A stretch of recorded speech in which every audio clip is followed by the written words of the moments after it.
எங்களுக்கு தான் ஏசப்பா நன்மை செஞ்சுட்டாரு, நல்லா செட்டில்டா இருக்கிறோமே, ஓகே நாங்களும் நல்லா இருக்கலாம் அப்படின்னு நாங்க இருக்கிற சமயத்துல ஆண்டவராகிய இயேசு ஒரு சத்தம் கேட்டது, நீ அன்னைக்கு பாழா கிடந்தல்ல, உன் குடும்பத்தை இன்னைக்கு கட்டி இன்னைக்கு ஒரு நல்ல நிலைமைக்கு உங்க எல்லாரையும் நான் கொண்டு வந்தல்ல, இன்னைக்கு நிறைய பேருடைய குடும்பம் பாழா கிடக்குது, சந்தோஷம் இல்லாம இருக்கிறாங்க, எப்படா சாவு வரும், எப்படா வெந்ததை சாப்பிட்டு கடவுள் கூப்பிடும் போது போலான்னு ஒரு கூட்டம் என்ன தெரியாம இருக்கு, நீங்க நல்லா நிம்மதியா இன்னைக்கு தூங்குறீங்களே, போங்க என் பிள்ளைகளை போய் அவங்க கிட்டயே சொல்லு, நான் அவங்களை நேசிக்கிறேன், நான் அவங்களை வாழ வைக்கிறேன்றதுக்காக தான் ஆண்டவர் என்ன பண்ணாரு, சும்மா இருந்த எங்களை சும்மா இருக்கவே விடல.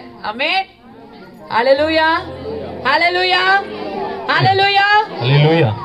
ஏன்னா இப்ப நம்ம என்ன பண்ணுவோம், கடவுளே என் குடும்பத்தை மட்டும் காப்பாத்தினா போதும்னு சொல்லிட்டு வேண்டிட்டு வருவோம். ஆனா இயேசு தெய்வம் எப்படி தெரியுமா, உன்னை காப்பாத்தினல, நீ போய் மத்தவங்களை போய் தூக்கி எடு. ஆமென், ஆமென், ஆமென், ஆமென், ஆமென், ஆமென்.